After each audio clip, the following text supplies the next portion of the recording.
La valorisation des entreprises high-tech en question. Rappelons-nous, c'était hier, en 2000. Il suffisait d'ajouter .com au nom de son entreprise pour que sa valeur s'envole. La bulle Internet était née et il allait propulser le CAC 40 à presque 7000 points. Et puis, elle allait exploser quelques mois plus tard, laissant dans son sillage une hécatombe. À cette époque, même une entreprise qui n'avait pas de chiffre d'affaires ou de vrais clients, pour faire simple, valait des sommes folles. Il suffisait d'afficher un nombre d'abonnés gratuits ou de visiteurs sur son site pour affoler les marchés. Avec le temps, tout s'en va, disait Léo Ferré, et la mémoire aussi. C'est ainsi que tout a recommencé comme au bon vieux temps. Facebook s'est introduite le 18 mai 2012 sur le Nasdaq au prix faramineux de 100 fois son résultat net, soit 100 milliards de dollars. Twitter, qui n'a jamais fait de bénéfices, a suivi avec son IPO le 7 novembre 2013.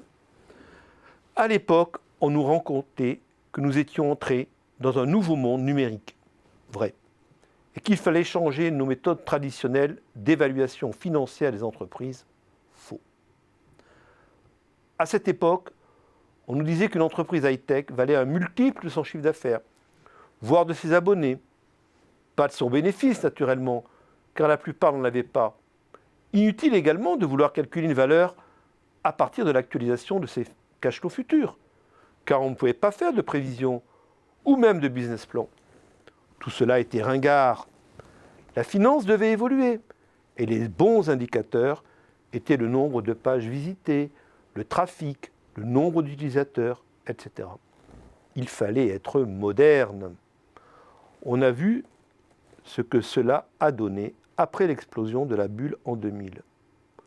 La modernité s'est effondrée et avec elle la fortune de ceux qui y avaient cru. À noter que pour tous les dirigeants qui ont vendu leurs actions lors des IPO, l'affaire fut très bonne et de nouvelles fortunes se créèrent. Tant mieux pour eux.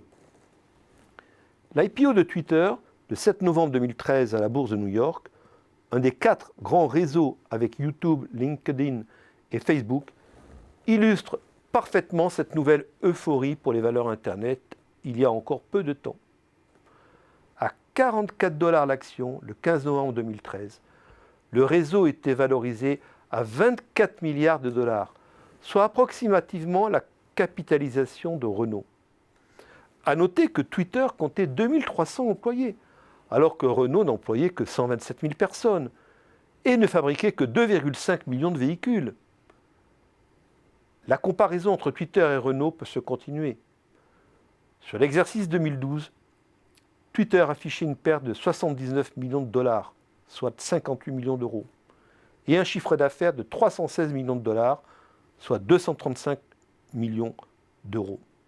Alors que sur la même période, Renault affichait un résultat net de 1,7 milliard d'euros et un chiffre d'affaires de 41,3 milliards d'euros. Comment une entreprise qui emploie 55 fois moins de salariés, qui a un chiffre d'affaires 24 fois moins élevé, peut valoir autant? Bien sûr, on nous dira qu'une telle comparaison n'a pas de sens et qu'on ne peut pas comparer l'avenir des dinosaures à celui des mammifères au début de l'ère tertiaire.